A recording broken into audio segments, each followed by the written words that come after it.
Breaking news చూస్తున్నాము. ఇటు America Israel ఎన్ని మిసైల్స్ వేస్తున్నా ఇరాన్ ఏమాత్రం తగ్గట్లేదు. ఇటు ఇజ్రాయెల్ అలాగే గల్ఫ్ దేశాలపైన ఆదివారం తెల్లవారుజామున వరకు ఇటు మిసైల్స్తో దాడులు చేసింది. ఇటు 309 బాలిస్టిక్ మిసైల్స్ అలాగే 1600 డ్రోన్స్తోని ఇటు ఇరాన్ విరుచుకుపడింది. ఇటు మరోపక్కన స్ట్రైట్ ఆఫ్ హర్మోస్ జలసంధిని పూర్తిగా ఇప్పుడు క్లోజ్ చేసేసింది. ఇటు ఇరాక్లోని బాగ్దాద్లో ఉన్న అమెరికా ఎంబసీపై క్షిపణులతోని దాడి చేసింది. దానికి సంబంధించిన విజువల్స్ని మనం చూస్తున్నాం. ఇటు ఇరాక్లోని చమురు కేంద్రాలపైన కూడా డ్రోన్స్తో దాడులు నిర్వహించింది ఇరాన్. ఇటు ఫుజైరా యునైటెడ్ అరబ్ ఎమిరేట్స్కి సంబంధించిన ఫుజైరా పోర్టు పైన కూడా క్షిపణులతోని అటాక్ చేసింది ఇరాన్. ఇటు ట్రంప్ అలాగే నెతన్యాహుకి నిద్ర లేకుండా చేస్తుంది ఇరాన్. ఇంకో 5 ఏళ్ళైనా సరే యుద్ధం ఆగదంటూ తెగేసి చెబుతుంది ఇరాన్.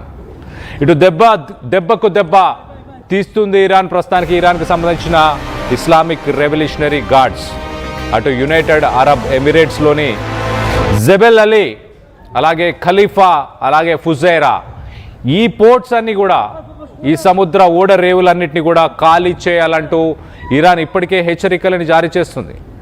మరి రానున్న రోజుల్లో ఏం చేయబోతుంది? ప్రస్తుతానికి ఇటు ఇరాన్ చేసిన ఫ్రెష్ అటాక్స్కి సంబంధించి ఇటు ఆదివారం తెల్లవారుజామున దాకా ఇటు ఇరాన్ చేసిన అటాక్స్కి సంబంధించిన విజువల్స్ని ఒక్కసారి చూసే ప్రయత్నం చేద్దాం.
రైట్, మనం ఇప్పటిదాకా దానికి సంబంధించిన విజువల్స్ని చూసాం. కింద మీరు ఫస్ట్ బాక్స్లో మనం చూస్తే కనుక పెద్ద కంటైనర్స్ ఇరాక్లోని ఒక చమురు కేంద్రాన్ని టార్గెట్ చేస్తూ ఇటు డ్రోన్లతోని క్షిపణులతోని దాడులు చేసింది. దానికి సంబంధించిన విజువల్స్ని మనం చూస్తున్నాం. ఇటు ఫస్ట్ బాక్స్లో ఉన్న విజువల్స్ ఆ ఇరాక్లోని ఆయిల్ రిఫైనరీకి సంబంధించినవి. మరో పక్కన ఇరాక్లోని బాగ్దాద్లో ఉన్న అమెరికన్ ఎంబసీ అక్కడ ఒక రాడార్ సిస్టమ్ ఉంది.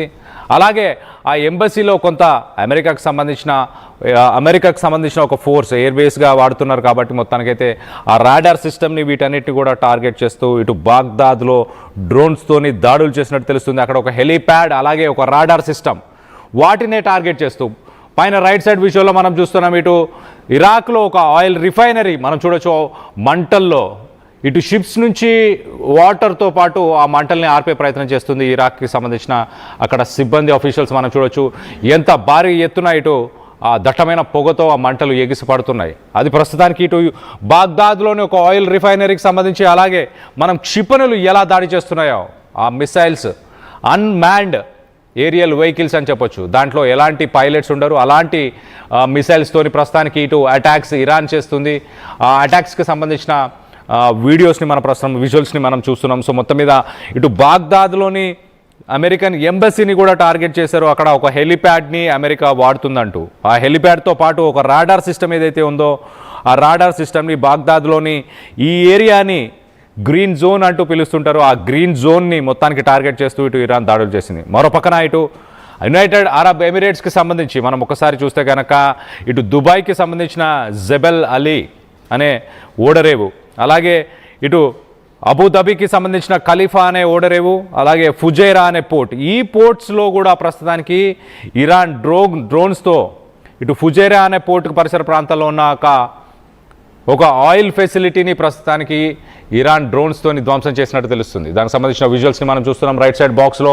ఇటు ఫుజైరా పోర్టుకి పరిసర ప్రాంతాల్లో ఉన్న ఒక ఆయిల్ ఫెసిలిటీని, మరొక పక్క ఇటు దాడులను తీవ్రతరం చేస్తాము అంటూ చెప్పుకొస్తున్నారు. అలాగే ఇటు స్ట్రెయిట్ ఆఫ్ హార్మోజ్, ఇరాన్ ఎక్కువగా ఇటు స్ట్రెయిట్ ఆఫ్ హార్మోజ్లో ప్రస్తుతానికి మైన్స్ని, అక్కడ ఆ స్ట్రెయిట్ ఆఫ్ హార్మోజ్ 33 కిలోమీటర్ల ఆ జలసంధిలో ఇప్పుడు మైన్స్ వేసి మొత్తానికైతే ఇటు షిప్స్ రాకపోకలు మొత్తాన్ని స్తంభించేలా చేసింది. 20% ఇటు ప్రపంచానికి ఆయిల్ని డిస్ట్రిబ్యూట్ చేస్తున్న గల్ఫ్ దేశాలకు సంబంధించిన ఆ జలసంధిని మొత్తానికి బ్లాక్ చేస్తున్నానంటూ చెప్పుకొచ్చింది. ఇటు ఇరాన్, యునైటెడ్ అరబ్ ఎమిరేట్స్కి సంబంధించి, అలాగే ఇటు గల్ఫ్ దేశాల్లో ఉన్న ఓడరేవులన్నింటినీ కూడా ఇమీడియట్గా ఖాళీ చేయాలి. అక్కడ సివిలియన్స్ ఎవరు ఉండకూడదు, సామాన్య ప్రజలు ఎవరు ఉండకూడదు, సివిలియన్స్ అందరూ ఇమీడియట్గా ఇవాక్యువేట్ చేయాలంటూ నిన్న ఇటు ఇరాన్ వార్నింగ్ ఇచ్చుకుంటూ వచ్చింది. సో రానున్న రోజుల్లో పోర్ట్స్ అన్నిటినీ కూడా ఇరాన్ టార్గెట్ చేయబోతుందా?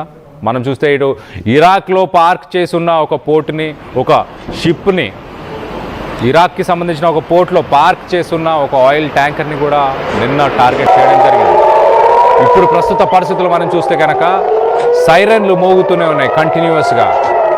ఇటు ఇరాక్లో, అలాగే ఇటు ఫుజైరా ఆయిల్ ఫెసిలిటీకి సంబంధించి కావచ్చు, ఇరాక్లోని ఒక యుఎస్ ఎంబసీ, అలాగే ఇరాక్లో మనం చూస్తే కనుక ఇరాక్లోని బాగ్దాద్ పరిసర ప్రాంతాల్లో కూడా ప్రస్తుతానికి ఇప్పుడు దాడులు నిర్వహిస్తుంది.